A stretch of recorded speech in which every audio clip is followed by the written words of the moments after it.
Olá! Vamos continuar a leitura do livro O Poder do Silêncio, de Eckhart Tolle. Agora a gente vai para o capítulo 3, o Eu autocentrado. Bora lá! A mente está sempre querendo alimentar-se para pensar. Ela procura alimento para sua própria identidade, para seu sentido de ser. É assim que o ego se cria e se recria continuamente. Quando você pensa ou fala a respeito de si mesmo, quando diz eu, está se referindo a eu e a minha história. Está falando do ego, com seus gostos e desgostos, medos e desejos. O ego que nunca se satisfaz por muito tempo. Essa é a noção que a sua mente tem de você, condicionada pelo passado e buscando encontrar sua plenitude no futuro. Você se dá conta de que esse ego é fugaz e passageiro como uma onda na superfície do mar? Você já se deu conta disso? Quem percebe isso?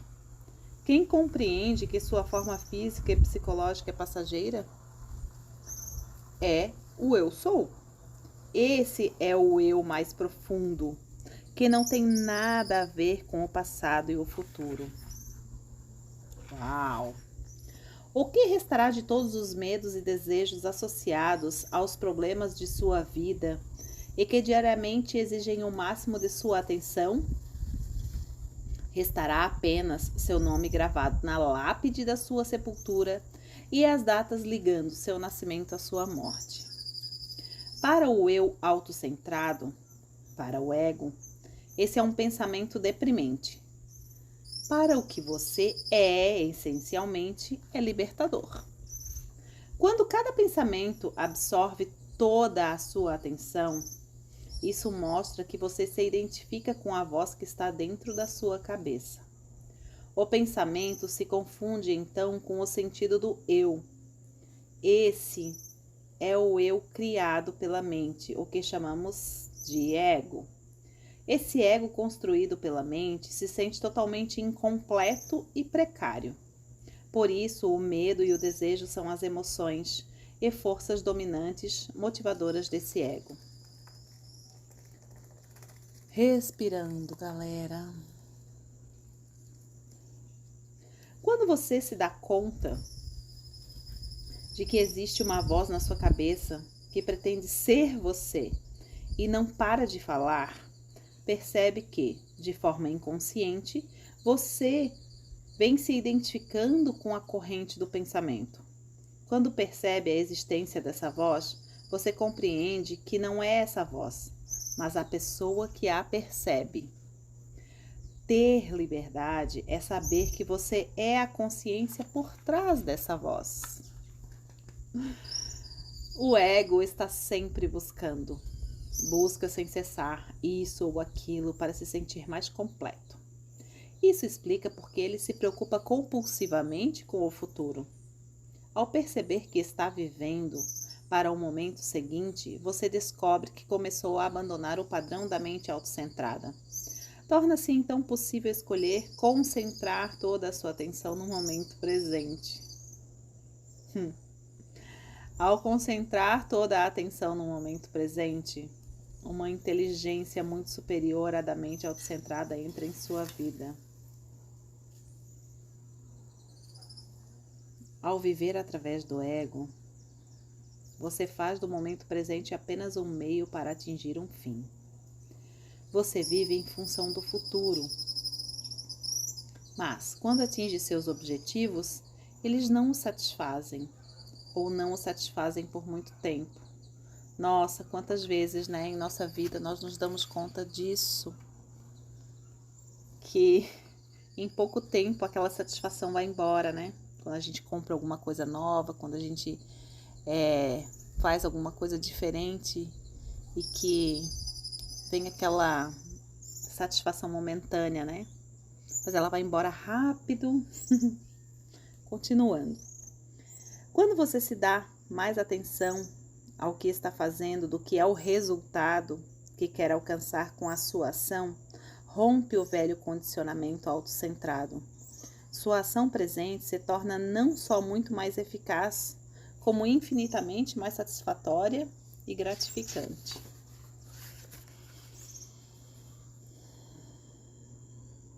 Quase todo ego tem um pouco do que poderíamos chamar de identidade da vítima. Muitas pessoas se veem de tal forma como vítimas que essa imagem se torna o ponto central de seu ego. O ressentimento e a mágoa passam a ocupar uma parte essencial da visão que essas pessoas têm de si mesmas. Nossa, como eu já fui assim, gente. Ainda estou aprendendo a sair disso. Mesmo que suas mágoas sejam muito justas, ao assumir a identidade da vítima, você cria uma prisão cujas grades são feitas de formas de pensar. Veja o que está fazendo com você mesmo, ou melhor, o que a sua mente está fazendo com você. Sinta a ligação emocional que você tem com sua história de vítima e perceba a sua compulsão de pensar ou falar a respeito. É só dar uma brechinha, né, gente? Que a vítima já vem chegando e começa a contar a história. Testemunhe o seu estado interior. Você não precisa fazer mais nada além disso. Ao perceber isso, a transformação e a liberdade virão. Reclamar e reagir são as formas preferidas da mente para fortalecer o ego. Para muitas pessoas, grande parte da atividade mental e emocional consiste em reclamar e reagir contra isso ou aquilo. Procuram fazer com que os outros ou as coisas estejam errados e só elas estejam certas. Estando certas, elas se sentem superiores e, assim, fortalecem o seu ego. No entanto, essas pessoas estão apenas fortalecendo a ilusão do ego. Pare um pouco e pense. Você tem esses padrões de comportamento? Consegue reconhecer a voz em sua mente que está sempre reclamando e apontando os outros como culpados? Uau! O eu autocentrado precisa do conflito para fortalecer sua identidade. Gente, ao lutar contra algo ou alguém, ele demonstra para si mesmo que isto sou eu e aquilo não sou eu. Ai, quanta consciência que vem, né? Vamos destruir essas ilusões todas.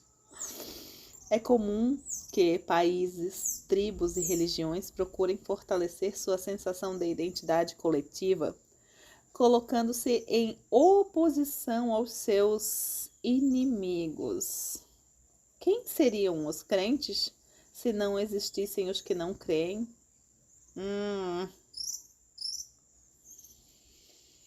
Ao se relacionar com as pessoas, você é capaz de perceber em si mesmo sentimentos sutis de superioridade ou inferioridade em relação a elas. O tempo todo, né? Quando isso acontece, é o ego que está se manifestando, porque ele precisa da comparação para se afirmar. Jesus! A inveja é um subproduto do ego que se sente diminuído quando algo de bom acontece com alguém. Quando alguém possui mais, sabe mais ou tem mais poder do que ele. A identidade do ego depende da comparação e se alimenta do mais. Ele se agarra a qualquer coisa. Quando nada disso funciona, as pessoas procuram fortalecer seu ego considerando-se mais injustamente tratadas pela vida, mais doentes ou mais infelizes do que os outros. Quais são as histórias que você cria ao encontrar a sua própria identidade? Que reflexão, né, gente? O eu autocentrado tem também necessidade de se opor, resistir e excluir para manter a ideia de separação, da qual depende sua sobrevivência.